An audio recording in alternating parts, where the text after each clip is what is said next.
It's now 7 p.m. and I'd like to start the meeting of the Audit Committee.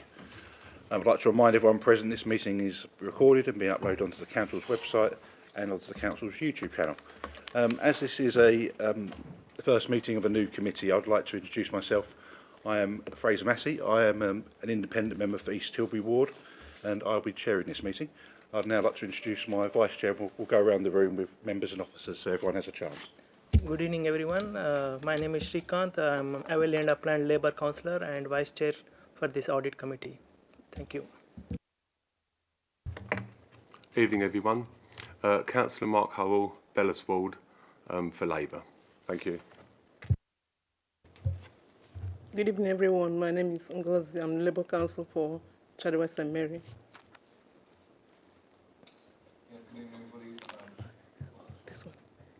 Good evening, everybody. Mark Wheeler. I'm the Assistant Director for the National Investigation Service, NATIS. Good evening. Helen Nichol, Assistant Director for Legal and Governance. Good evening. I'm Dan Fennick. I always forget, Executive Director of Corporate Services and the Council's Monitoring Officer. Hi, I'm Dawn Calvert. I'm the Council's Interim Chief Finance Officer and Section 151 Officer. Good evening, my name is Frankie Smith. I'm the Head of Financial Assurance, Internal Audit, Risk and Insurance. Evening all, I'm Jazz Nijjar, I'm a co-op team member. And I'm Rhiannon Whiteley, I'm a Democratic Service Officer and the Clerk of this committee. Thank you, and welcome everybody. Item 1, apologies for absence. Do we have any apologies for absence? Yes, Councillor Anderson. Thank you, that's been noted. Item 2, the minutes. Looking at the minutes at the meetings held, the last two meetings held. So the minutes of the meeting that the Standard Audit Committee held on the 29th of February 2024 at 7 p.m. I actually was not present at that meeting and no other members that are here this evening were present, so we'll also have to note those minutes. And then moving on to the minutes of the meeting held on the 21st of March 2024 at 7 p.m. I was present and I am the only member of the committee that was present then and present now. So I approve those as a correct record. Does any member have any comment they'd like to make on the accuracy of the record of the minutes?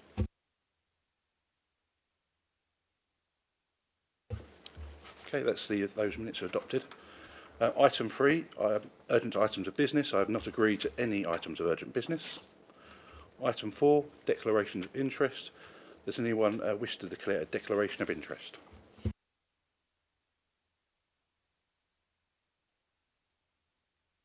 There's nothing from officers or members. Thank you. Item 5, terms of reference. I'll hand that over to Democratic Services. Yes, thank you. So on page 19 of your agenda is the terms of reference for this committee.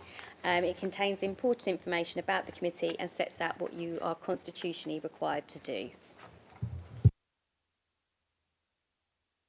If there's any comments or questions from members, that's fine. Thank you very much. Any comments or questions from members on agenda item 5? I can't see anything. I think they speak for themselves, so that's just useful, just because it is a new meeting of a new committee. I think it's really useful just to have those on record. Thank you.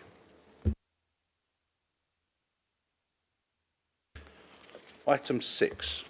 So this is a progress report on the statement of accounts and audit for 2020/21 to 2023/24. Can I ask Dawn Calvert, please, to present this item? Thank you very much, Chair. So this is a report that covers two key areas. I think the committee previously has had verbal updates on the process of the accounts, and we just thought it's better if going forward we just give you a short written report of where we are. So first of all, the report explains what are called the backstop arrangements. So as you might be aware, the state of external audit across local government is quite behind. There are a lot of outstanding statements of accounts for local government. The report gives you a couple of statistics. So as at the end of March 2023, there was 771 sets of statement of accounts outstanding, so had not been audited by the external auditors. Obviously, this is not ideal, so this needs sorting out. The government came up with a three-phased recovery, so it's called the backstop arrangements. And the reason why they wanted to sort this problem out is in 23-24 we start with the new cycle of external auditors. So local government is subject to we get our external auditors changed every 4 or 5 years. The next cycle is due to start from the 23-24 statement of accounts. So obviously the government wanted that whole backlog scenario resolved by the time we move to our next auditors. So as I say, it was about the recovery arrangements, and to try and get external audit back onto a sustainable and timely footing was split into three. So the first one was the backstop arrangements, and what that was referring to was that we would have a bit of a all outstanding accounts for 21, 22, 22, 23 in effect would sort of be published, but with a disclaimed opinion. So we would just those accounts would just be published, and they'd just have a disclaimed opinion. And what we would do is we would really start off to try and get back onto a proper and more assurance-based external audit process for 23-24. So that was the idea, was to try and sort of, I suppose, skip a few years in effect and get onto 23-24 and try and get us back onto a normal cycle. The next stage of recovery was issuing new dates for when statement of accounts have to be published, and to try and make them, to be very strict about those dates, to try and once again make sure that everything was done and published by the new dates. And then the last part was about reform, so really looking at the purpose and the nature of the external audit process for local government statement of accounts. Unfortunately, so that these new arrangements, they went out to consultation, so the council engaged in the consultation process, but it wasn't anything that unfortunately got through Parliament before the general election was announced. So unfortunately, for the backstop arrangements that we thought were coming in have now kind of been ceased, and what we are not aware of yet is what the new arrangements are going to be. So in terms of what does that mean for the council? So the report states where we are with our current statement of accounts. So in terms of the accounts for 2021, we are confident that we will get them published by the deadline of the 30th of September, but they will come with a disclaimed audit opinion. So it will not be a clean set of accounts. It will say, and there are the following areas that they either can't sign off, and the significant areas for ourselves, evaluations around the council's assets and the investments and such. If the backstop arrangement, so that will happen anyway. We really do want to get them published with our existing auditors BDO. Under the backstop arrangements, the 21, 22 and 22, 23 sets of accounts would have been published on the similar basis. They would have been published with a disclaimed opinion, and then they would have been done. And then we would have moved on to 22, 23, where we try to start that process again. Because the backstop arrangements haven't gone through Parliament, and we're not quite sure what the new arrangements are. What will happen to those two statement of accounts is a little bit unsure at the moment, whether we will get them published with a disclaimed opinion or whether they won't get published. I think the reality is, because of the resources, they probably won't get published with an opinion. So I think that's where we're going to be. I think even if we got the new backstop arrangements in, I think we all have to be realistic that moving towards a period of full assurance for local authority external audit, our statement of accounts, is probably going to be a process for the next 2-3 years. Because when our external auditors audit our statement of accounts, they look at so for example, when the auditors look at 23-24, we have to include the prior year as well, and that prior year is either not published or it's got an opinion on it. So what they will say for 23-24 is maybe something like, we've looked at 23-24, that's fine, but obviously there is an opinion against the prior year.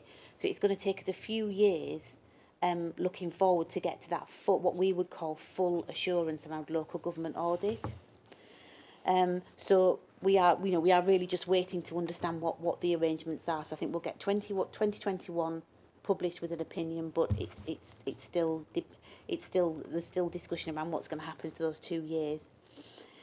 In terms of 23-24, we were not able to publish our accounts by the statutory deadline days, so organisations could explain that we couldn't do that.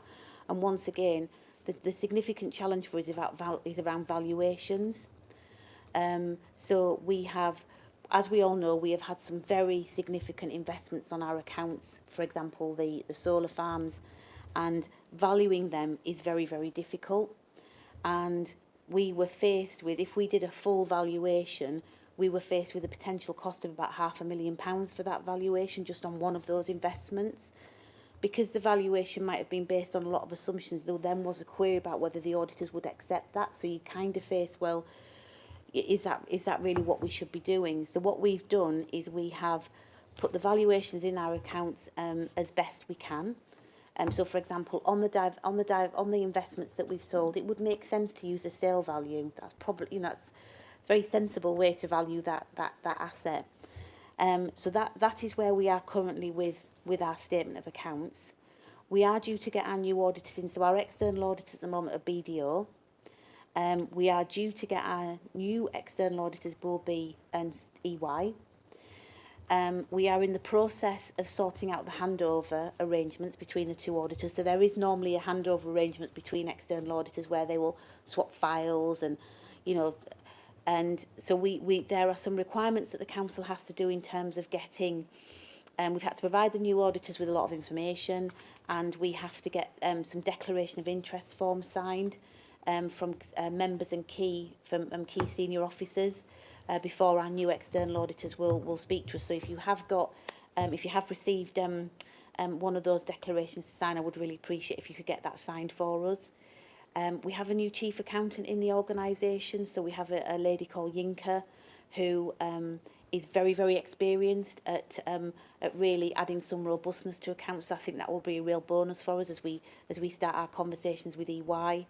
And so obviously what we really want to do is we want to get the 2021 done, and we really want to engage with our new external auditors, because it's very important that we can have a good conversation with them, explain what we've done, and really get that process underway with our new external auditors.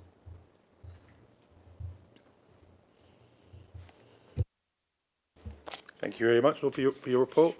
Before I hand over to the committee for any questions, in terms of the what was it now? Disclaimed opinion for the 2020/21. In an ideal world, obviously that wouldn't be the case, but we are where we are. But that year is obviously quite important financially for the organisation. What risk does it open up to the council by having a disclaimed opinion on it rather than a fully signed off, 100% verified set?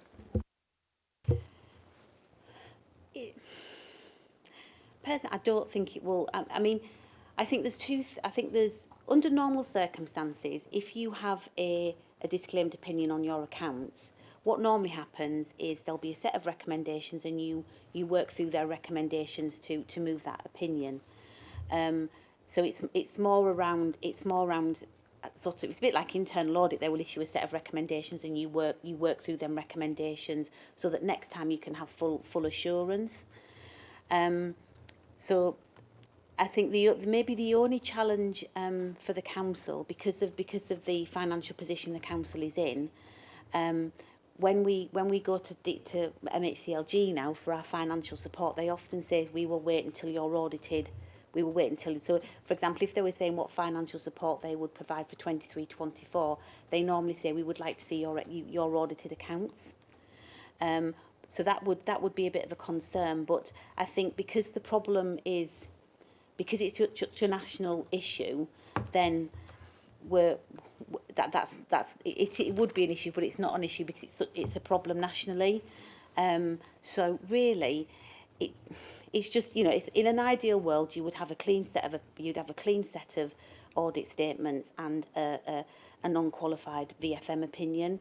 It just means we won't have that. No, thank you for that. It is useful, and I think it is worth stressing that we're not the only authority with this issue. It is a problem up and down the United Kingdom.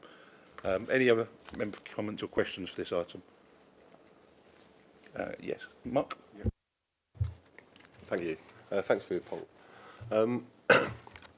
Do we know why the audits wasn't done when they should have been done? Was there any reason, or because of the situation we're in, are you not going back to find out why they wasn't done? So it wasn't that the audits, so what we do in terms of an audit, we have a lot of information to provide, and we have to prepare a statement of accounts, and then the external auditors come in and review that statement of accounts. All the accounts were produced. It's just because we then had a lot of challenges around divestments, valuations. Our balance sheet was subject to a significant amount of change. So it was not possible for, and because when we knew there were some challenges around the valuations of assets, what they were worth, etc., we couldn't, an auditor could not say that the value that we have got for our investments in our accounts, in their opinion, was the correct value. So it wasn't that, so apologies if I haven't explained it clearly, it wasn't that these statements weren't prepared. We've done everything that we should have done in terms of preparing our statements, because what you do is you prepare your statements, external audit looks, you publish your statement of accounts, your external auditors come in, they look at your, they review your statements, and they say you get a tick or a cross with some management recommendations. We did all our work. It's just because of the challenges we've had around our investments, the auditors, there has been a significant challenge around confirming valuations on our balance sheets.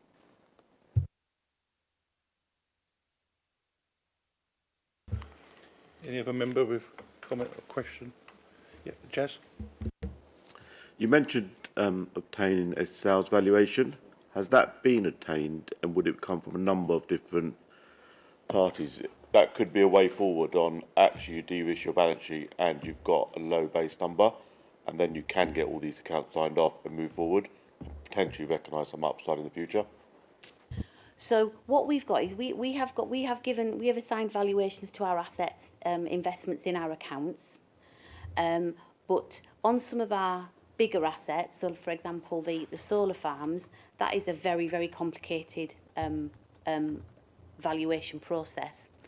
We could have you can go to external advisors to get those valuations. So when we were talking with our advisors, we were informed that valuation could cost a significant amount of money. So it would be about potentially up to £500,000 because of its just sheer complication. And one of the risks around that was that because some of our challenges are continuing, the valuation may have had to have been prepared based on a number of assumptions, and then it wasn't clear whether the auditor would be able to say that they can accept the valuation because of the number of assumptions. So we had to make a decision, and this was all done with our finance commissioner and our auditors, saying we could spend an awful lot of money for no value. So we have agreed that we will put the valuations in our accounts based on their sale value, and really that is why we want to engage with our new external auditors, so we can explain to them this is what we've done, and is that adequate? Yeah, sorry, that was my question about the sales value. Has that been obtained? No, yeah, well, because some of our assets have been sold, we have that sale value, and that's what we've used. Okay. And then just one more question. With EY take it over, will there be additional costs in year one as part of handover? So, I mean, I think one of the challenges is external audit fees have increased significantly over the last number of years, because so normally audit fees it ran quite smoothly, and fees would probably be around about £150,000 per annum. I think when some of these and this wasn't anything to do with Thurrock, but when things started, you know, some big companies, they'd had their accounts audited, then problems came out. External audit started auditing lots and lots more. So our audit fees have started to go up. So what we do know is that our audit fees will be a lot more. probably not more than we're paying for BDO, but we will be paying a lot more than we would have done a number of years ago. I think our challenge is making sure that we have a budget for our external audit fees, and it's making sure that we as best as we can get that audit process through within that funding envelope. Just one more question. How confident is the council that 23-24 would obtain full assurance? It's very unlikely that it will. At the moment, I think it's very unlikely that it would receive full assurance, because when you do a statement of accounts, you have the prior year in, and because we've got that prior year, that under the backstop arrangements, they would have been probably published by the deadline in September, but with a disclaimed view. So we wouldn't have got full assurance for 23-24 anyway, because no auditor is going to say they'll check 23-24, but they will not make, they will not make a clean opinion on the prior year. So we wouldn't have got that for 23-24 anyway. Hence why I'm saying the reality is we're looking at a few more years in the future to get to clean assurance. Because the backstop arrangements now are not coming in, then we're not quite sure what the new arrangements is, but it would not make any difference to the 23-24 assurance from our external auditors. And would they normally refer to the prior year being the main reason they can't give a full assurance? Because that still is a positive movement forward. Hopefully, if under normal circumstances, you would hope that they say, yes, our 23-24 are good. So it's a clean opinion, and the challenge is the prior year. One of the challenges you find when you change from external auditors is external auditors will always have a different opinion on how they view things. So they might have a different opinion on your how you do your valuation of assets, how often they want you to do them. They might have a difference of opinion on some of your accounting policies. That is standard practice. So from when in my previous role, when I was there for 10 years, every time you had a change of external audit, that year would always be the audit would be done with quite a significant set of management actions, because they wanted things doing differently. And that's the risk that we face this year as we move from BDO to EY, which is why we really want to start that communication now. And I know our Finance Commissioner is very keen as well. We really want to start that conversation with EY now, to start explaining this is what we've done, what do they want to look at, what is their opinion, so that we can now start off, because we're going to have them, I think, potentially for 5 years. So we need to start that relationship off as soon as we can. And has the council got sufficient resources within finance? Because from experience, like you said, year one does add a lot of work as they're onboarding and learning the processes and the history. We have because we have our finance team, and it's that team that has to prepare all the statements. We have sufficient resources to do that. And the reality is, with an external audit process, we will get more queries than ever before on this new one, and we have to get through them, and we will, because it's a priority for us. So yes, we will have to get that done. Just looking at timescales, it says in the report under 2.5 on page 22 of the report pack that we're unlikely to get anything agreed by government on the backstop until after the summer recess. So we'll say at least September 2024. And then the accounts are due the end of September. What's the BDO finish date for their contract and the Ernest Young start date? It's the end of September. So what BDO have to do is we really are pushing BDO to make sure that they get that 2021 set of accounts done with their disclaimed opinion. They have to get that done, and so our new chief accountant is very much right. We need to get that done. They are also they still have to continue their VFM work, so limited VFM work over the years. So they need to get that done as well, and that all has to be done by the end of September. Sounds like it's going to be a very busy September. it will be busy, but it's in our best interest to get that done. Absolutely. Yep, Councillor Harrell. Thank you, Chair.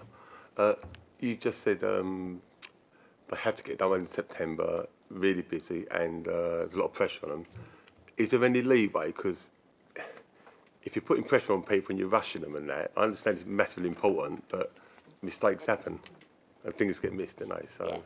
I mean, I think to give you some assurance, local authority accountants, if we do this every year, it's a process that we do every year. So you get issued a list of working papers that the external auditors want.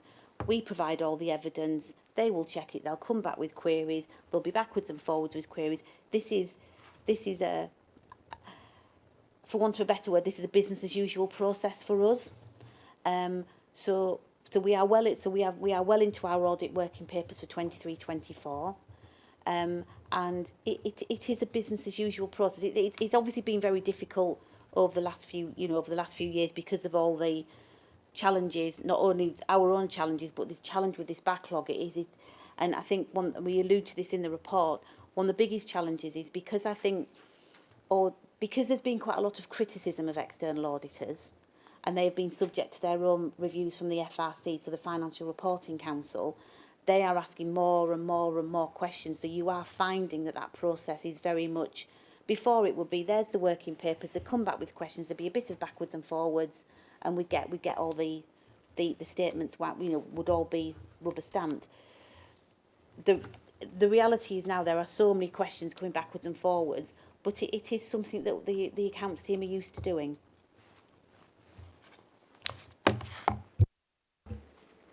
Any other comments or questions from members on this item? I don't know. I got it right. Yep. So I'm just looking at the statement, because 2021 has taken like 3 years to to have an evaluation and have your statement of accounts, and it's like the 2025. You set your deadline for 31st May 2025. So would that be achievable by that time? So are you looking at the which paragraph are you looking at, please, Councillor? 2023, page 23. Oh, Yeah. page 23. Yeah. So you're looking at that table of the new deadlines. Yeah. That is a deadline that we will have to achieve. Well, so these new deadlines were stage 2 of the new arrangements. So they were saying we have the backstop and clear the old stuff, and then we set a very clear set of deadlines for the audits moving forward. Because those new arrangements have not been ratified, they will have to set new deadlines. Because obviously, if you think about it, these new arrangements should have come in several months ago. They're not in yet. So when the new arrangements, whatever comes out, I suspect there will be a new set of deadlines that will be there for us to meet. And just to answer your first point, it hasn't taken us 3 years to prepare our statements. They've all been done when they should have been done. So we've had them already. It's just that external audit process of them has not been concluded in that year. So the statements are all there, and the auditors have maybe been recommending changes and everything. It's just the process to audit them has taken so long and remains outstanding. Thank you. One other question that springs to mind on the 2020-21 accounts on page 23. It says there is a pending objection. I'm guessing from a resident of Thurrock or an interest in Thurrock. Can you give any more details on that, or is it? So we have received an objection to the accounts. What I do need to find out is whether that objection is going to be withdrawn. So I do need to speak to. I have emailed BDO on that, because they were talking around that objection, and I know they are liaising with the individual who put the objection in. I can't disclose any details of it, but I am hoping that will be withdrawn. But I once I've found the information out from BDO, I can update you on that. Thank you very much. Any other? Just looking around. So the recommendation for this is on page 21, and it reads. Let's make sure I've definitely got the right one. Yep. Recommendation 1.1, the Audit Committee notes and comments on the position for the outstanding external audits of the Council's Statement of Accounts covering 2020/21, 2021/22 and 2022/23. Do we all agree that we've noted and commented this item? Any against that opinion? No? That's agreed. Thank you very much, Don. Just Chair, if just to check, in future when we come to the audit committees, if you're happy, we'll just bring a brief 1 or 2 pages just to keep you updated where we are, so you just get assurance that that you know, just so you understand where we are. Yeah, that'd be fantastic. I think there's going to be a little bit of a theme on some of the items tonight, that we'll have a regular update on many of the items going forward, because by the time we meet again in October, backstops and accounts and things all would have happened, changed auditors, so we should have a lot to update. Thank you.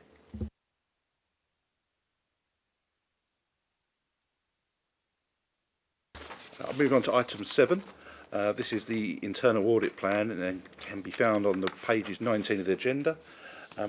Please can I ask Frankie Smith to present this item, please? Thank you, Chair, and good evening, members. So this is our 24-25 annual audit plan. This is a proposal that we're seeking approval for. Firstly, I'd like to thank Colin Ratcliffe, our audit manager, for compiling the audit plan. He compiled this before I started and joined the service in May. Colin's on leave today, so he sends his apologies. We're required by the standards to create a risk-based internal audit plan, which will help the organisation to support achievement of its objectives. And this must be reported to and agreed by senior management and also members. We will keep the audit plan under regular review. We need to make sure that the audit plan keeps in line with emerging risks and changing priorities. So on the theme we've just been talking about, there will be regular updates in terms of audit plan progress and changes to the audit plan. And we will obviously consult with members if we do need to amend or remove audits from the plan. And ultimately the outcomes from the 24-25 plan will be included within the annual governance statement for 24-25. The report also includes a section on audit resource. I am required to provide members with assurance that we have sufficient audit resource to deliver the plan. There is a shortfall of 190 days currently in the plan. We do have some resource gaps in the team, but we are currently recruiting for those. And I am hopeful that we'll recruit them in the next couple of months. We do also have the option to buy in additional resource from contractors should we need to. And also the audit manager, Colin Ratcliffe, has been doing a lot of head of service interim work in the last year. And now I'm in post, he'll be able to be freed up to start delivering some audit work himself, which will support our delivery. And I'll obviously continue to keep you updated with our resource position at later committee dates. You'll see that there are 27 audits proposed on the audit plan.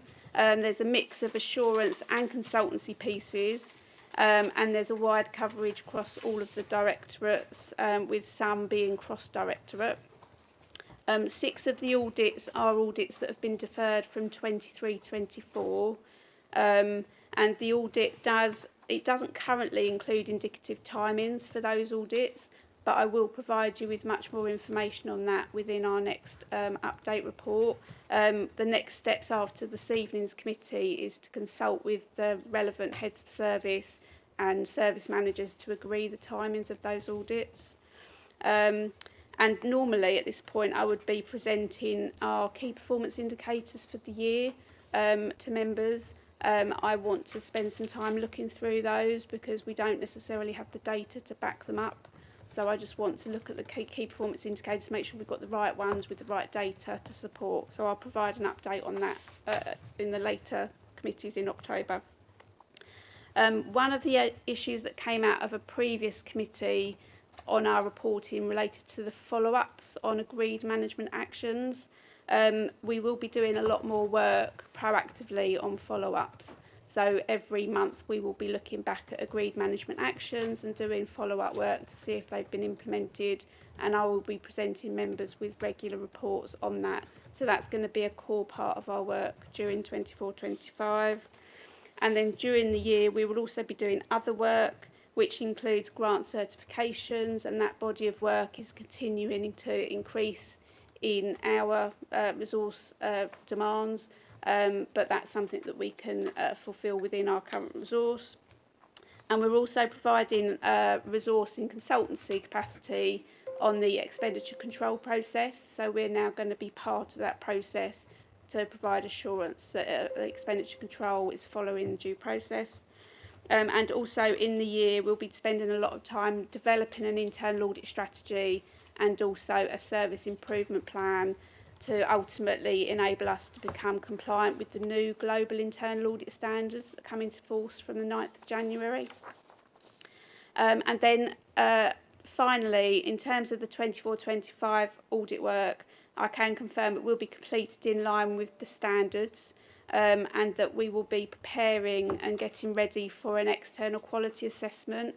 So we're required to have an external quality assessment every 5 years.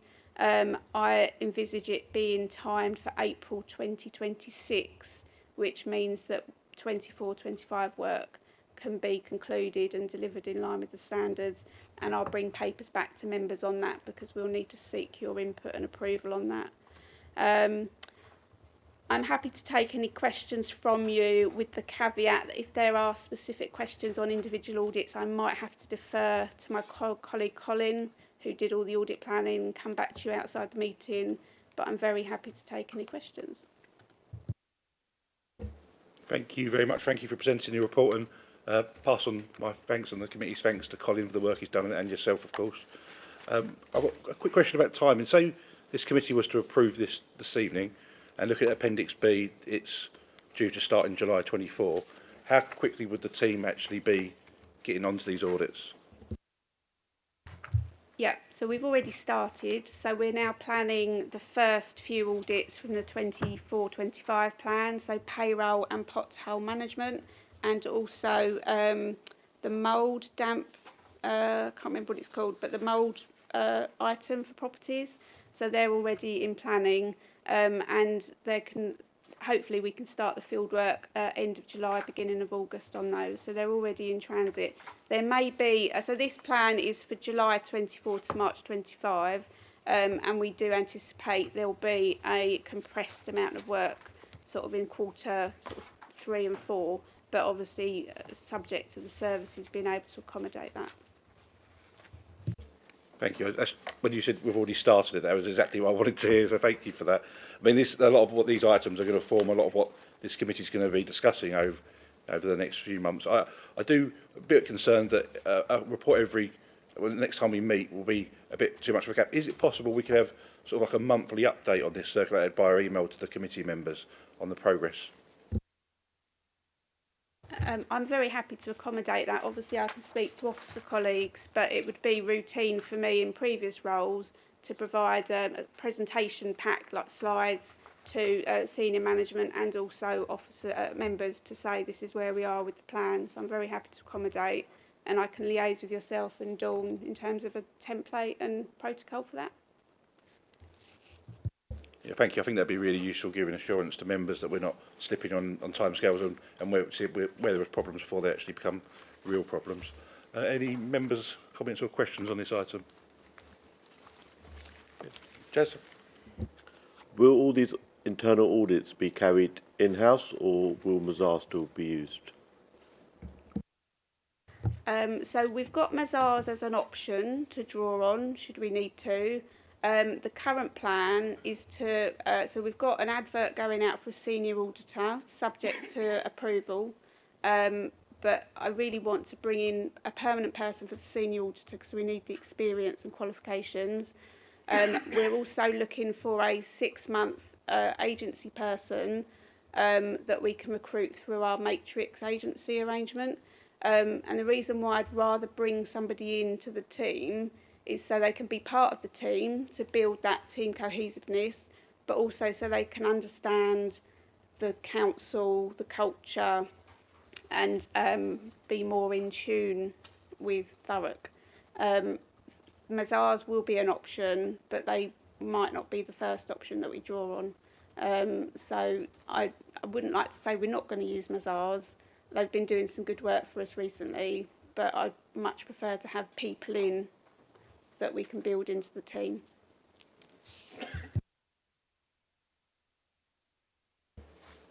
Any other member with comment or question for this item? Yeah. Councillor Hurrell. Thank you, Chair. As most of us are new here, just a basic question really. In Appendix B, for page 38 to 40, on the end column, you have assurance and advisory for different departments. I don't know what you call it.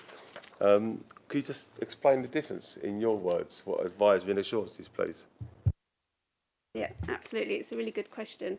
So we have two hats when we're doing audits. We can provide assurance work to the council, which is where we go in, we do planned work, and we provide an opinion with an action plan recommendations, or we can become a critical friend, trusted advisor of the council and the services, and we can provide live assurance, but with a critical friend hat on. So a good example is if we're there's a project or a programme, and we can go in and we can guide to make sure that programme is going to continue to be compliant with the Constitution, the financial procedure rules, etc. And the main difference is that the critical friend work, we kind of take our audit hat off and we just guide and advise, and it's more supportive and nurturing, and it's live during the piece of work or body of work. We don't normally give an opinion, and there can be actions, but they're normally softer than an action plan. So that's there to add value so that we can get involved in things before things go wrong. So it's something that you'll see more, it's something that we should be doing more.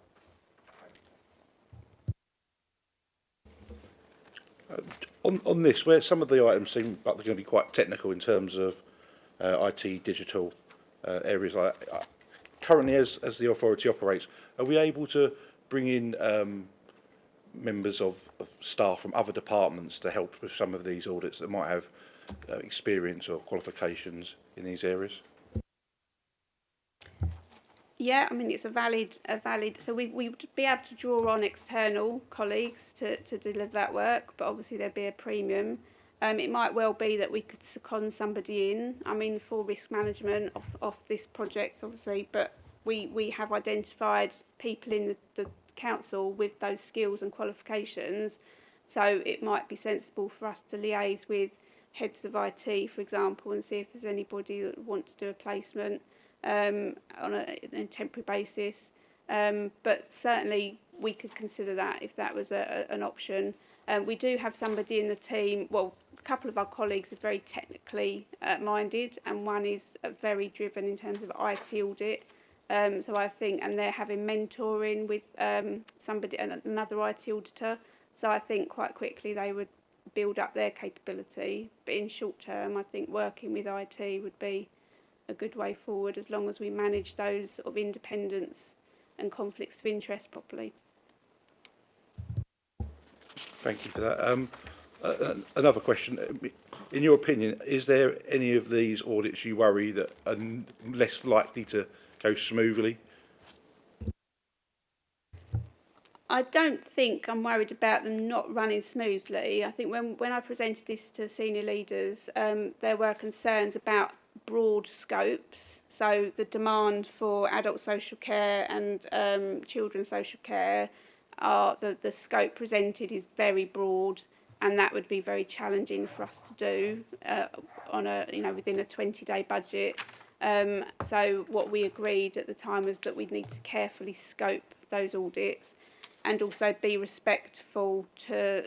sensitive to time and the demands on the service. So if there's an Ofsted inspection or a CQC inspection, to be respectful of that.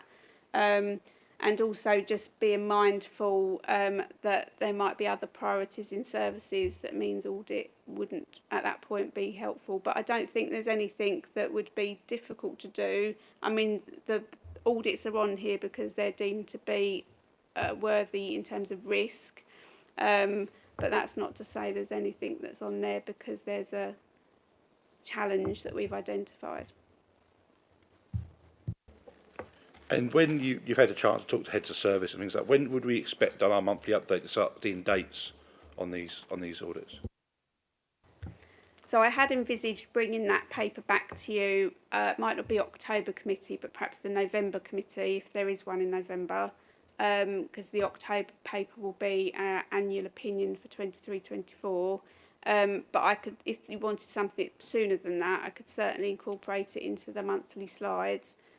We just need to factor in those discussions. So after today, my priority is to get the work allocated, or as many audits as we can allocated to our team, and then obviously start liaising with the clients, start that scoping and timing. So perhaps in the next, can I say 2 months, we could get something back to you. Is that okay?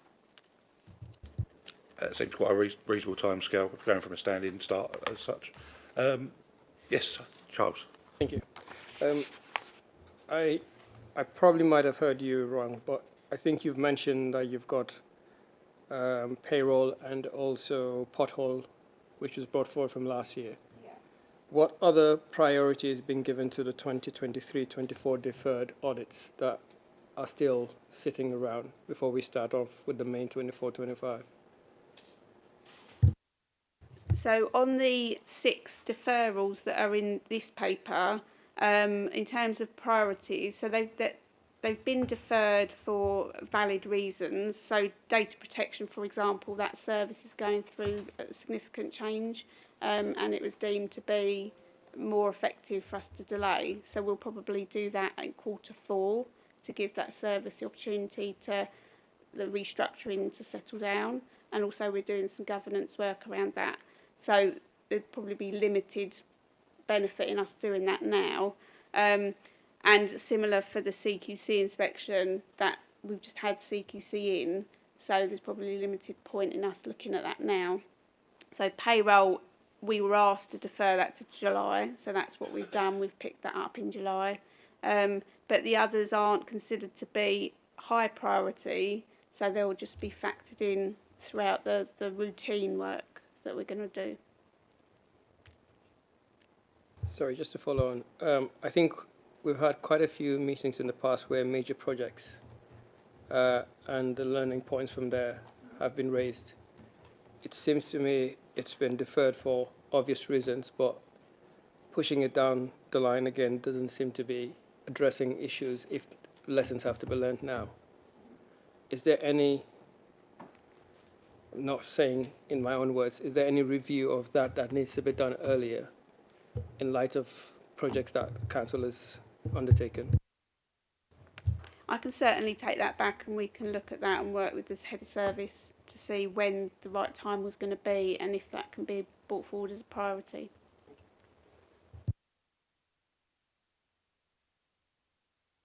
Thank you, Charles. Any other comments or questions? Councillor Hurrell. Thanks, Chair. On page 37, you've got the internal and external Appendix A, factors which may impact the Council. Is either column in order, as in the top one is your most concerning and the bottom one is least concerning, or could any of them affect you more than any other, please?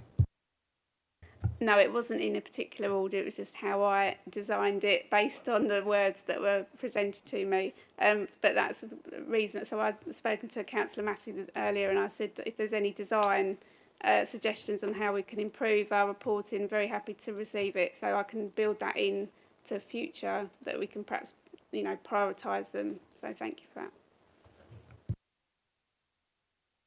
Councillor Panjala. Yeah. Thank you, Chair. Page number 36. In the table mentioned that total 27 audits has been done. So in that one, adult children services, corporate services, all of these are there. So is it possible to give that number of audits next to that one? How much worth of money council has spent already for that one? Like whatever audit has been done, so how much council spent for that each and every section wise? We wouldn't normally report the financial, the money, monetary value, but we could probably put in the number of audit days, if that would be helpful to members. So, for example, a payroll audit on average would be 15 days, depending on what we would look at. So, is that what you mean in terms of how much time? We wouldn't normally disclose in this paper what that would amount to in terms of cost. I mean to say, like auditing whatever doing back end work is doing. So that is already council has already spent, isn't it? So maybe how many days you are taking, you can only able to provide that one, but you can't give that how much council has been spent money. Do you mean in terms of the adult social care team? So we would provide that within the scope of our engagement plan. When we agree the scope of an audit, we would refer, so pothole management, we would say the service currently spends £1.5 million or whatever it might be. Is that what you mean? Yeah, so we wouldn't necessarily put it in this, but when we report those updates to you, there should be some context in our reporting that says we looked at pothole management and the service spends X amount. But when you're saying about how it weights the audits on the audit plan because of the financial value? Just I want to know about the financial value, that one. So yeah, it's not something that we've usually reported when I've done audit planning before, but it's something I can take back and discuss with Dawn, see if there's something that we can do. Thank you.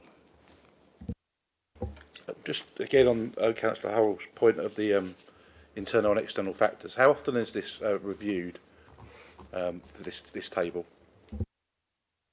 So it's good practice to review it every month, and especially at the moment, given the council's risk landscape, we're currently looking at risk management, and we've got a new corporate plan with changing priorities and values.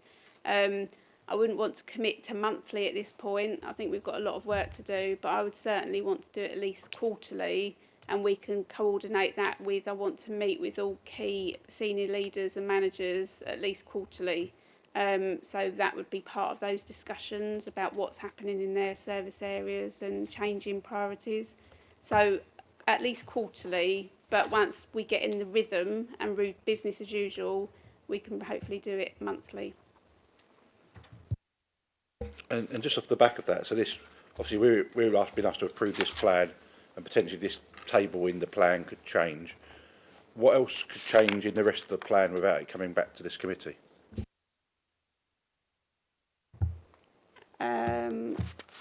I think at this point, given I'm new in the service and we're newly forming audit service, I would want to engage with members as much as I can on anything that's changing.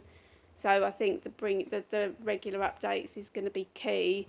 I think the resourcing, for example, that is a risk for us, and I'd want you to be up to date as quickly as possible with those if there are challenges with resourcing.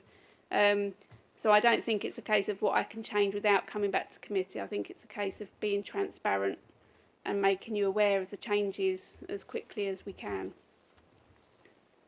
Thank you very much. Jess. How do you ensure that information is returned in a timely manner? Because that is one of the biggest challenges of actually giving an opinion, and in the past that has been stated as a reason why opinions could not be given. Just from your earlier conversation when it was presented, to me it sounded like there was already 4 or 5 valid reasons on why something might not happen, which could lead to audits being deferred in the future, or internal audit don't receive the information in a timely manner. How do you mitigate that risk?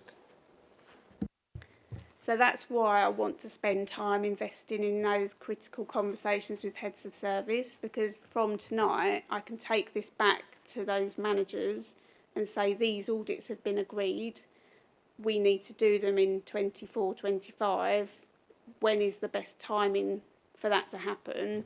And then if there is slippage or obstruction, if that's the right word, we then escalate, and my route to escalate would be through my 151 officer, and ultimately we could come back to committee if there was obstruction. But for me, it's bringing the clients, the heads of service with us and adding value to their service. So the most important thing we can do is valuable work for them. So that's why we need to agree the scope with them, so it's something that they actually value. And all of these audits are on here through conversations with those key managers. So talking on behalf of Colin, who had those conversations, these audits have almost been requested and supported and agreed. But if there are any delays, so if, for example, in 8 months' time we're still not able to do data protection, I would be speaking to my senior managers and escalating. And the other thing that we could be doing is if there's other work that's happening in the council, so I know we've got some internal assessments that we're doing, we might be minded to look at that, see if we can place reliance on it.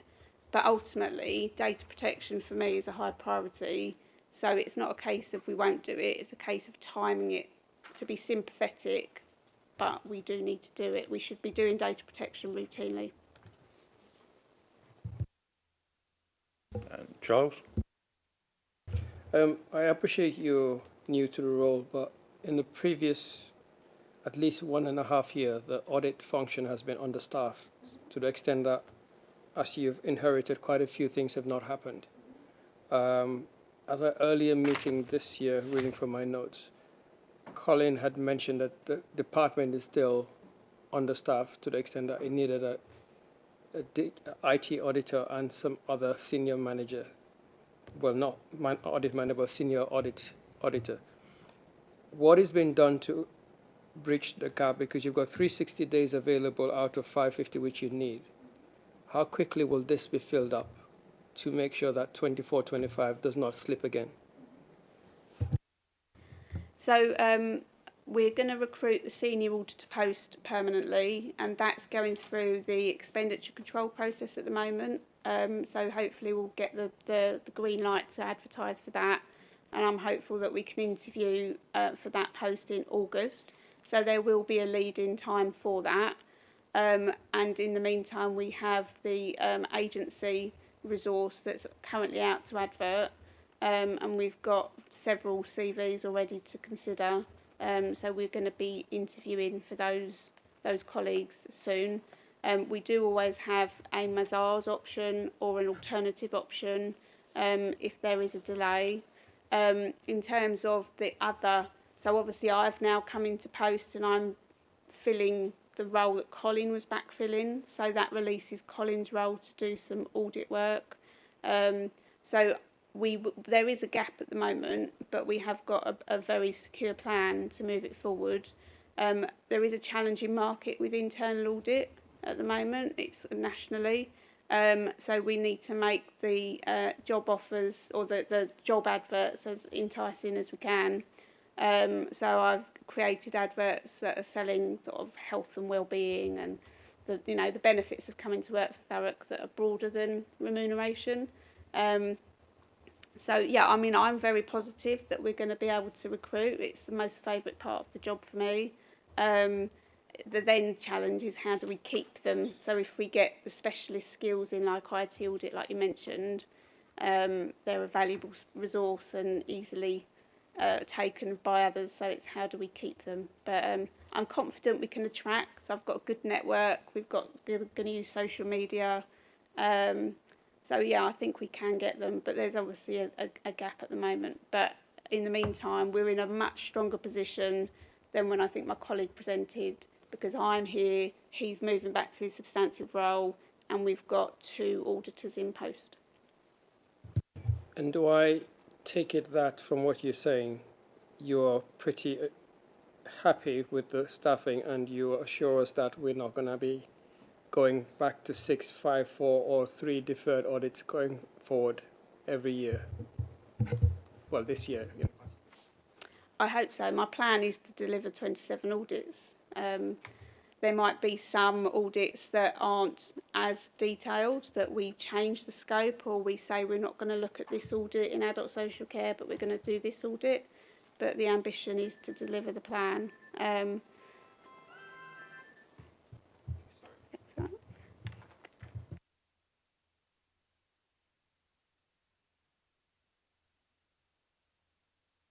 Were you completely finished on your answer there, or do you have further to... Any other member comments or questions before we move to the recommendations? Okay, it's quite a simple one, this. Recommendation is recommendation 1.1 that the Audit Committee consider and approve the 2024/25 internal audit plan. I think we've considered, do we all agree that we approve this plan? Any to the contrary? That's unanimously agreed. Thank you very much. Moving on to item 8, the Local Code of Corporate Governance. This can be found on page 43 of your reports pack. Can I please ask Helena Cole to present this item? Thank you, Chair. Good evening. So I'm bringing to you this evening the draft Local Code of Corporate Governance, and we're asking that the committee note and comment on the draft code, and then also recommend that Cabinet adopts the draft Local Code of Corporate Governance when it goes to them at their meeting in September. We know that a key area for improvement in the Improvement and Recovery Plan was around our governance and controls, and the draft local code is one of the measures that we're bringing forward to start to address that challenge. So essentially it codifies the Council's governance and accountability arrangements into one document, and so it sets out what the corporate governance principles are, how we say we're then going to meet those corporate governance principles, and also sets out how we are going to monitor and review ourselves against what we say that we will do. And at this juncture, I'll just refer the committee, there's a useful diagram that demonstrates that continuous cycle of improvement of governance, and that's at page 49. So it's within paragraph 2 of the draft code. So really how you're setting out those corporate governance principles, that then leads into the code. That then leads into the annual governance statement, which I'll talk a little bit more about in a minute, which is how we're going to monitor and review ourselves against those principles. And then you may identify that there are areas where action may be required, and then the cycle continues for the next year, and that's how we say we're going to continue to improve our governance. Also at page 50, there's another diagram that, again, I think is quite useful, and this is really where it's setting out those 7 key principles of corporate governance. And they tie in very closely with the Nolan principles that you'll all be well aware of as to the principles of standards in public life. The draft code appears in full, as you know, at Appendix 1 of this document, but it closely follows the guidance that's been put together by SIPFA and Solace, and that appears at Appendix 2 of your pack. This is the industry standard, so it's common across most local authorities where they're implementing a code. Generally speaking, it will follow that SIPFA code of guidance, which is seen as the industry standard. But what's really important, and I think what probably the more interesting document will be for this committee, is when we come to review ourselves against what we're saying we will do, and that's by way of the annual governance statement. So the annual governance statement is a statutory responsibility of the council to prepare one each year, and really to measure ourselves against how we say we are going to govern and control ourselves. It's intended to identify where things are working well, but also if there are weaknesses identified, it's to encapsulate that and then also prepare action plans as to how those challenges can then be addressed in the year going forward. So that's really a brief overview of what I'm presenting this evening, but I'm very happy to take questions if there are any. Thank you very much, Helen, for your report. Any member comments or questions in relation to this item? I can't see it. I looked through the framework, and it's a no-brainer, really. It really makes a lot of sense, and you can see that the amount of reference the people they've brought in to come up with this framework, and then what it applies to in terms of not just local authorities but also fire and maybe police and other types of public sector. It does seem to be a really good fit. In terms of the framework itself, I know this is like the 2016 edition. Does it get any major updates since then, or is that just when it was established, or is it pretty much the same since 2016? No, the 2016 guidance is the guidance that was pulled together by CIPFA and Solace, and there haven't been any major updates since then. Thank you. It's useful. Sometimes it's nice to know if that's how it was and it's stayed stable so far. That's really good to know. Any other comments or questions on this? Because obviously if we approve this, we'll be recommending that it goes to Cabinet for approval, and then it will be. Actually, that's a very good question. When would this effectively go live for the organisation if we were to approve it in Cabinet also? It's intended that it should go live in the autumn. We're just checking as to whether it also needs to go to full council just for sign off as a new policy of the council. So it may well be that following Cabinet it needs to go there. If it does, then obviously we'd need to wait for that to be resolved by council before we go live. But certainly it is intended that it will be this year. I'm sorry, I'm just going to hand over to my colleague Daniel. And just as a matter of practice, we'll be doing this all the way through. You know, we will be, as Helen has said, you know, we test ourselves for our annual governance statement, which this is the benchmark, and we'll be actively seeking to meet these standards before we get the formal approval of full council, if that helps, and hopefully bringing that evidence of that to this committee as well. I think, Daniel, that is useful. In terms of, there's a question I had at the back of my mind. If we were found to fall short or be in breach of this code, what does the process look like from that point onwards? So the external auditor will be also looking at our, I mean, as Helen has said, the local code of governance, you can pretty much go to every council, it'll look like this, and that's actually advantageous because you can, auditors and residents and whatever can look across and see how they match. It's the annual governance statement, our self-assessment of that, which the auditors, as well as yourselves, will look at and test us against. There's no formal sanction for that, other than obviously the opinions of the external auditors matter. But the real, I think Helen's identified the really critical thing is, if we have areas for improvement, we need, and obviously are asking members to challenge us on what does that action plan look like, and you'll get into a cycle of each year you'll be looking at not only what we're saying, where we think we are in terms of matching the standards, but also did we achieve the action plan from the previous year, and or has it developed in any other way. I think another really important part of the annual governance statement, which is the real deal, so to speak, that's what we're waiting for you to see and put in front of you, is we have to report what are called significant governance concerns that we see in the council, and those that again should form part of the annual governance statement. Also, Frankie, as the head of internal audit, provides an independent opinion as part of that statement as to the state of the council's governance and other matters. So those are, so as I say, there's no formal sanction, but there is that, it's all part of that process of improvement, and obviously it's transparent and available to the public, so it is something that's really important in terms of the council's reputation and credibility and demonstration of good governance. And obviously we're at the moment under statutory intervention, so I know from my experience of Liverpool in statutory intervention, demonstrating through the annual governance statement where you've got to in terms of governance and your own maturity and your self-assessment was a really important measure in terms of how they viewed the council. Over to Jess for a question. What sort of processes does the council have to carry out those self-assessments against the governance statement throughout the year? It'll be led jointly between myself and Dawn as the statutory officers, but also Frankie will have a major input and Helen will, in practice, lead for me. But what we do is draw together evidence from across the council and present that to you. And obviously the formal process is to present it to this committee for challenge and checks and balances.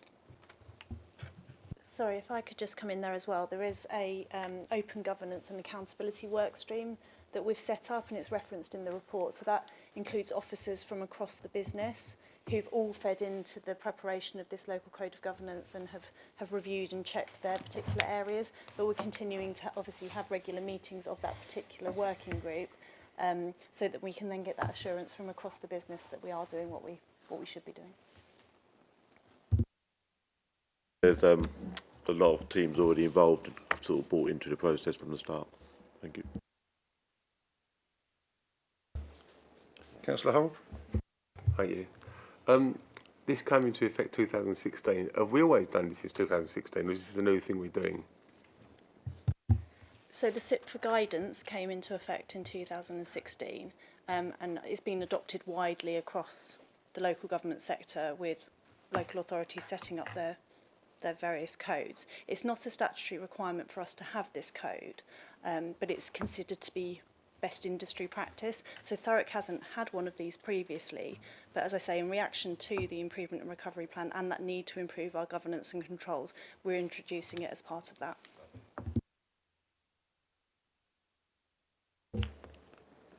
Any other question or comment? Any other member question or comment on this before we move to the recommendations? Okay. Recommendations on this one. So the recommendations are 1.1, the Audit Committee requested to comment on, consider and agree that the draft local code of governance. Are we all agreed on that? Agreed, yep. Any against? No, so unanimous agree.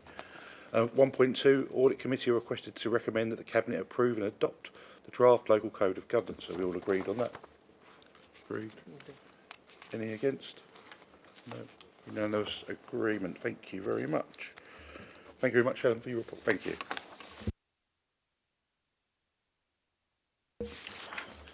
Moving on to agenda item 9, the National Investigation Service, NATIS. Can I ask Mark Wheeler to introduce the report, please? Yeah, thank you, Chair. Good evening, members. So the report, the recommendation just is to ask you to note, the committee to note the progress against the Mazars report, which was carried out earlier this year. So yeah, I appreciate that NATIS hasn't had a lot of exposure to members in the past, and within the report, Appendix 1, perhaps to draw your attention to, there is an overview of the service and what it has in it, but I'll give some narrative and an explanation as well, just to add some to that. NATIS, in short, is a traded service of Thurrock Council. It operates across the UK, has about 100 staff based across across the country, and the reason for that will become clear hopefully as I go through. It's split across a number of different departments. So we have an intelligence department, which is responsible for the initial information that comes in and the development of that and deciding what we're going to do with it. We then have an investigation department, and that's composed of qualified investigators, whether they're previous police investigators or qualified under the government counter-fraud profession or whatever that happens to be. We also have a criminal finance department, which is financial investigators, which is a fairly unique offering, certainly in the numbers that we have. We've lost a few lately, but we have quite a number of those, sort of 20. We have a digital forensics unit, again, which is pretty unique across the UK within the local authority, and that is progressing towards the ISO 17025 standard, which is the standard for digital forensics laboratories. And in short, what that will do is we'll look at devices that have been gathered during the course of investigations. A lot of the evidence of serious financial crime, which is basically what NATIS looks into, is contained within those devices. And we also have a justice and disclosure department, and again, which is pretty unique. We prosecute our cases through the Crown Prosecution Service, and we have through what's called COCID, which is a Serious Economic and Organised Crime Investigation Division, along with HMRC and SFO and some of those other departments, albeit we're much smaller. So we have quite a range of expertise. Staff are drawn really from ex-law enforcement, whether that's policing or NCA or HMRC or others, and that's the pool of expertise. So it gives us a really good network in terms of that. And currently we're working on a contract which is probably 99% of our work. Actually, we're working on a contract for the Department of Business and Trade, which was previously Business, Energy and Industrial Strategy, where we undertake investigations into the bounce back loan frauds, COVID incentivisation scheme frauds, the bounce back loans, and to some extent original business support grants. We're pretty successful to date, to a degree. We probably have got a couple of hundred live investigations, and we've covered to date about 18 million. And we've had a number of cases where there's been convictions, and we've caused some disruption to serious and organised crime groups as well. So the range of cases, just to give some context to that, at one end of the spectrum we have serious and organised crime cases, which are long and wieldy and complex, where in truth organised crime became involved in exploiting the COVID incentivisation scheme, COVID incentivisation schemes, and at the other end of the spectrum we have more of the volume offences where which are relatively simple in terms of investigation, actually, but nevertheless, there's quite a bit of fraud taken place with multiple loans being taken out. Another aspect of work that we carry out is through the civil courts, where we may receive information from other parts of government. And we will freeze assets, so we will undertake account freezing orders, and where that money has been unlawfully obtained. So the financial investigator's role really is very important in all of that, which is, in short, is to recover money from those that shouldn't have it because they've got it through criminal means. So there were some concerns expressed about NATIS last year, and as a result of that, an independent review was commissioned, and that was carried out by Mazars. And there are a number of recommendations that they've made, and I've included that Appendix 2. We have made good progress or met all of those recommendations, so either in progress or we've met them. I took over as Assistant Director as interim back in September, October last year, which is one of the recommendations on there. And that's where we are really, but it is an income generator for to the council, which is a traded service. There is a significant amount of work out there across the UK in terms of investigating financial crime against the public sector, and yeah, happy to take any questions really on it, appreciating it's not had a lot of exposure to members previously. Thank you very much, Mark, for your report, and I think it's really good that this is being a lot more sort of transparent with members and the public, and this information's coming forward. I've got a couple of questions based off the Appendix 2. Appendix 2.3 was action taken under review, due to be completed by the end of June 24. Was that completed? Yes, in terms of the that's in progress. In terms of the financial investigator CPD, we were hoping that we would have had a full audit by the Procedure Crime Centre, who are the regulators for that. That's now going to stretch out over a longer period of time, and that's our reassurance around the CPD and their work. But in terms of everything else, that's on track. Thank you. And the one that I wasn't expecting to see is that right at the bottom, documents provided to Mazars indicate that Thurrock Council are owed just over £500,000 by Southend-on-Sea Council in relation to work performed by the Counter Fraud and Investigation Department, a precursor to NATIS. and Thurrock Council should explore the recoverability of the debt. Can you shed any more information on that, or has it moved any further along from officers reviewing the possibility of that? Yes, I mean, it's a little bit of an anomaly in terms of this report because that relates to the origin of Natis back in 2018, but I think colleagues might be able to shed a little Yeah, bit I of light mean, on that. without it's subject to negotiation with Southend at the moment. It's ongoing to recover or to seek payment for work undertaken by, I think, the counter fraud team rather than necessarily Natis. So all councils have a small counter fraud team. We did some work, and Natis has grown out of that. In this, they did some work for Southend, and we're now looking to recover that money and seek an agreement with Southend. But you can probably understand I don't want to go into too much detail at this stage as it's ongoing. Thank you for that. Just bringing it back to more of an audit point of view. That sounds like quite a lot of counter fraud work. I understand they're probably very expensive individuals salary-wise, but what have we got in place to stop £500,000 being in debt to another local authority in the future?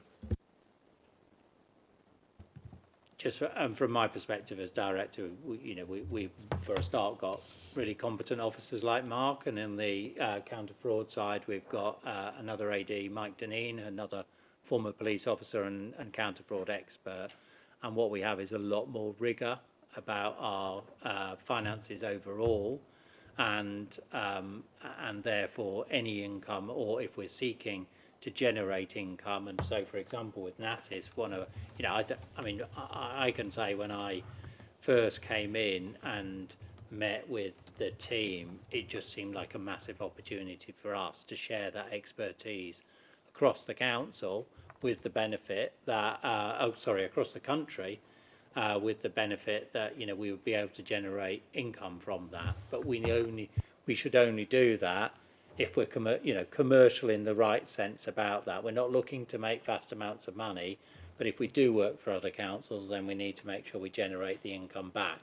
And some of that is just basic financial management, which looks like it was lacking in the past, but obviously we're seeking to rectify that now. And a lot of the work we're currently doing with Mark in the services is getting those structures in place that we are able to do that. Because I know when working in a number of authorities elsewhere, a lot of counter fraud work isn't undertaken because this kind of service isn't available, and if it is available, it's expensive and in the private sector. So hopefully it's a bit expanded on your question, but that's certainly at one of the top of our action list, to make sure when we do work we do it well and we recover the money.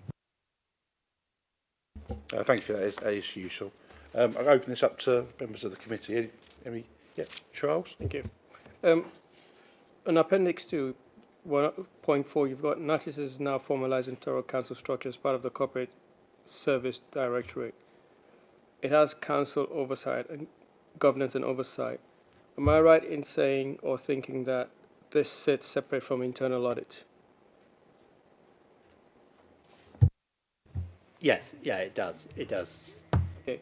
And it being embedded in the council, what role does it play in both recovery, or should I say investigation work, that possibly could have been done by internal audit?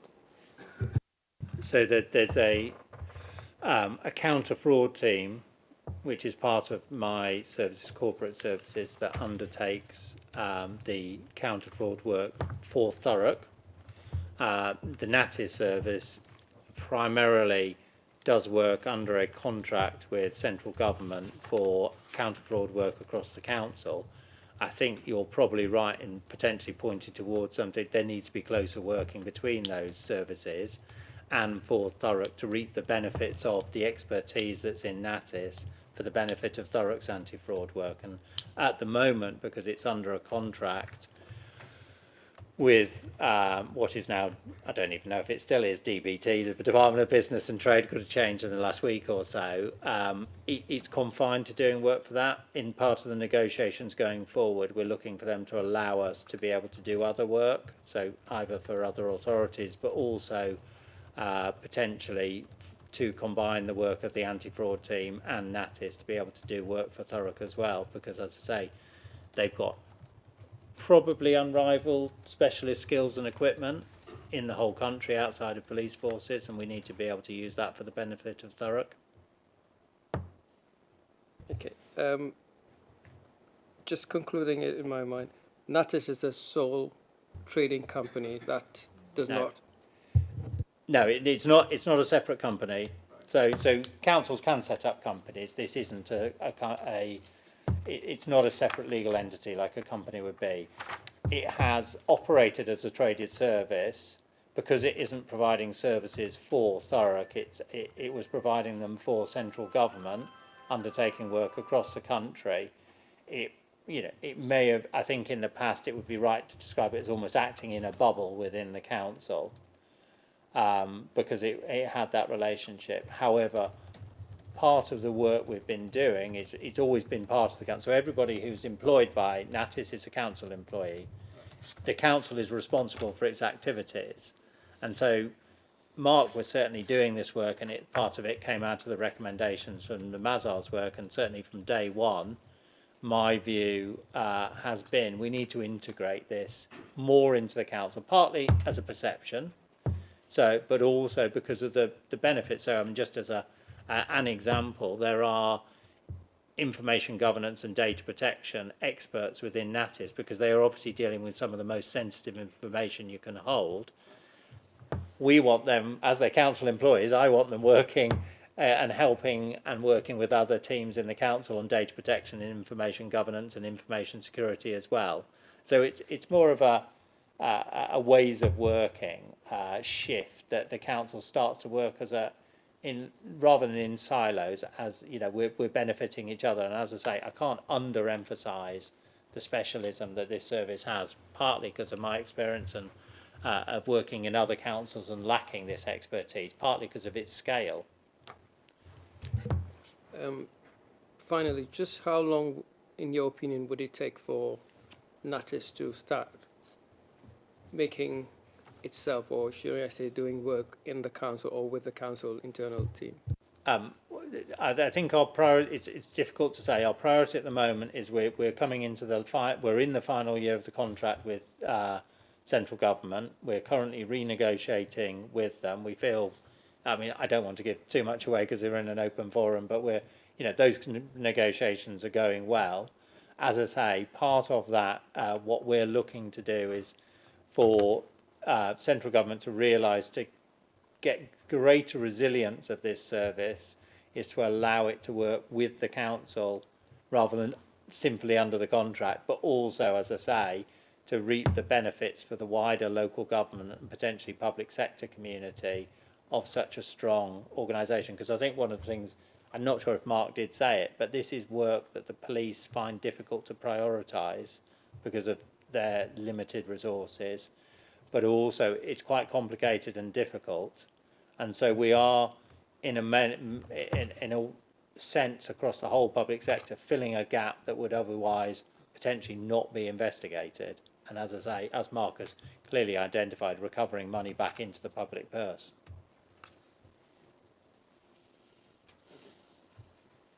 Jez?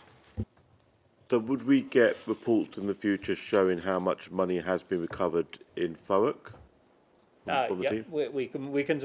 One of the things we want to do is set up regular monitoring, whether it's to this committee or elsewhere. Yep. And I think, Mark, you can probably share some information already to date. Possibly not now, but certainly with the committee. But I'm sure you've got some figures off the top of your head. Yeah. Yes, I have. Just in terms of progress, and this isn't necessarily money back into the council, but in the first quarter of this year, we've been set a target of 7 million recovery. We've recovered 2 million in the first quarter. So, and the other part of it is what's called ARIS money, asset recovery incentivisation scheme money, which is there is a formula which by then that money then comes back to the organisation that has seized the money or seized the funds. It takes quite a while. There's quite a bit of a lag there, but we feel that we should have an opportunity to be able to utilise some of that money now and in the future. And how are the targets set? Is that by the council? In terms of the targets, they're set by central government. They're part of our contract with central government.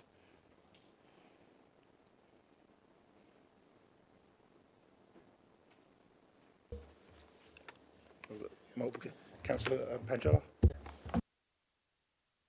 So as you said, Mark, central government will give the target. So will they going to allocate only for the Thurrock Council if you are working for Thurrock Council, or you will going to work with the other boroughs also?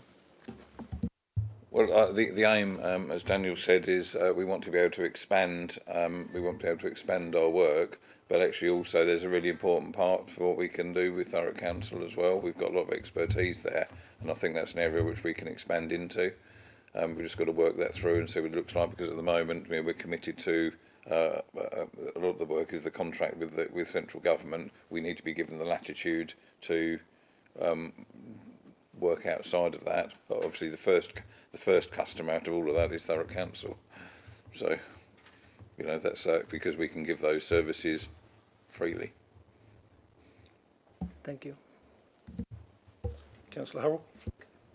Thank you. Thanks for your report, Mark. When did you come on board? What month or what year was it you come on board, please? I came on board in 2021, something like that. I was previously serving police officer, retired from that, having previously been involved in leading the Eastern region on serious organised crime and counter-terrorism. I came in really at the time when the new service had won the contract to work for Department of Business and Trade, and there was a need for capability building in terms of building an effective law enforcement capability. So I came in as a consultant with that and worked with the leadership team that were present at the time. It was only, I guess, during the course of last year I really started becoming entrenched in the leadership, and as of September, October last year, was asked to take over as AD.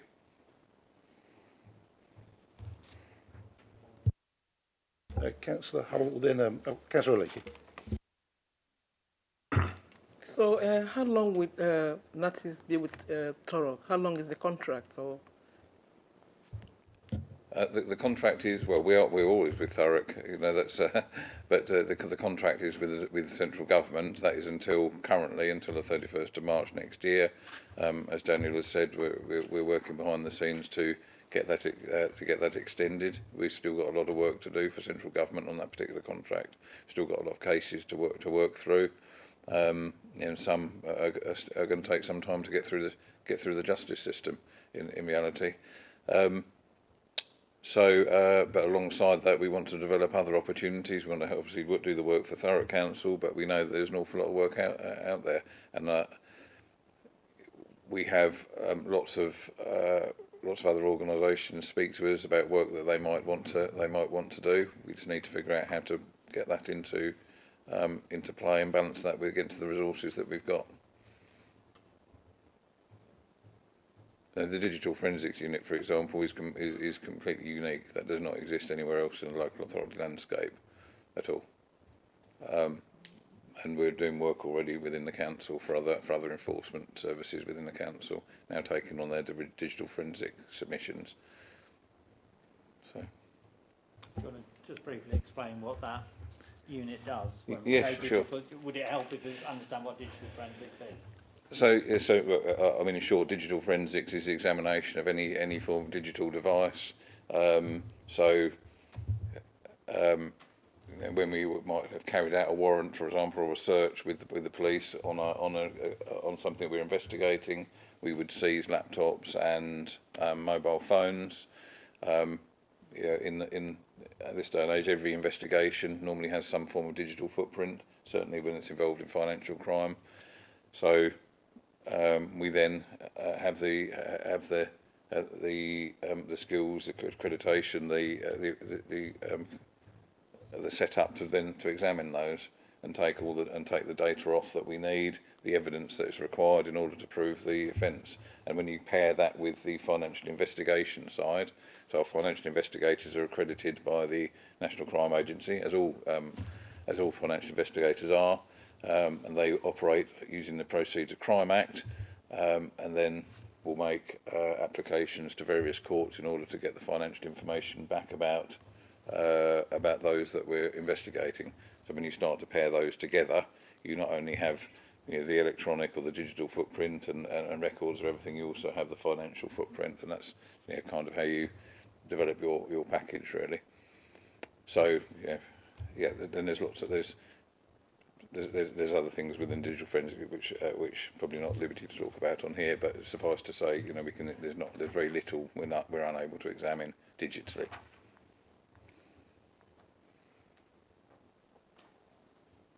On those, I'm sorry, I was going to add on that. If that's something we want to talk about further, more than happy to take any further questions on that, or in any time, really, in due course. So. Thank you. Just one quick. In terms of like physical locations, is it all based within Thurrock Council, like this plot effectively, or is there external offices there somewhere else in the borough? No, the mothership is Thurrock. That's the hub, but we have staff across the whole of the UK.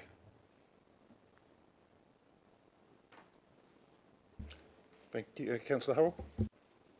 Just one last thing. I might be nicking Chair's comments here, but myself personally, I'm really pleased that you're on board, because I think not only for councillors and for the council, but surely for the residents of Thurrock, they want open and transparency. And it may take months or years for this to really progress, but surely this will help that process. So thank you, and thank you to whoever got them on board. So I want to say that. Thank you. Thank you, Councillor. Charles? Sorry, Daniel, just to go back to the previous point, am I right in thinking that NATIS sits separate from corporate fraud internally?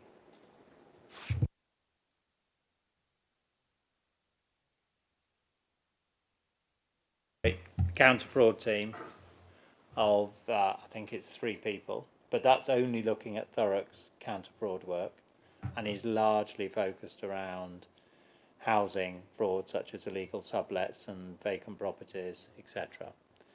And certainly it's typical of a number of authorities. We would like it to be bigger. NATIS sits separate to that, but I think you've got the theme. What we're trying to do is bring them together, and there is cross-working already, and as Mark said, not just using NATIS's services for counter-fraud work, but also regulatory services, prosecutions as well. So the digital forensics, knowing what's in, that digital trail can help with trading standards and all other kinds of investigatory work as well. But that was immediately, your point is immediately something I spotted, and I think that, to be fair to the teams, they knew was there as well. But because of the contractual arrangements today, we've had to maintain something of a separation there. But we need to move forward, and best value at the very least will be obtained by closer working. Any other member of comment or question for this item? Yeah, Councillor Likey. Just for my own curiosity, are we going to have like reports of how NATIS is, the progress of NATIS, how NATIS are going? Yes, we produce performance reports. I'm quite happy to take that away and see how we feed that into how we're doing on our contract, how we feed that into the council. Just as well on that, I think on page 97, 2.8, it's proposed to bring the full Mazars report to a future audit committee following the DBT consultation. So we'll get that back at this committee as well, along with any performance of the actual sort of service itself. Yes, I mean the performance reports I have to hand really. It's just I just need to work through the process, because some of that is obviously central government's stuff as well, but it's it is council here. In terms of the Mazar report, that's being shared with the Department of Business and Trade, so they can offer commentary. I can't say how long we're going to take to provide that response. Yeah, everything's a little bit probably in flux at the moment up there, so we'll wait and see when that comes out of DBT. Any other comments or questions from members on this item before we go to the recommendation? No. It's a really interesting service. Thank you for bringing to the committee. I'm really pleased that we've had this engagement and we can learn more as members as we go forward. Thank you. The recommendation is quite simple. So the committee requested to note the progress made against the recommendations of Mazars in March 2024. Are we all in agreement that the committee has noted those progress? Okay. Yep. Any to the contrary and against? Unanimous agree. Thank you very much. Final item of the evening, item the end of work programme. It's right at the back of the. Just find what page it is for you. So page 105, agenda item 10. Does any member wish to comment on the work programme? I will say while we're considering comments, we have got quite a lot coming to future committees. So we have had some items that have been deferred. So in the past we have also reserved the right maybe to have an extraordinary meeting if we need to. So it's just if there's any items that stand out for members now to make comment of the work programme before our next planned meeting in October.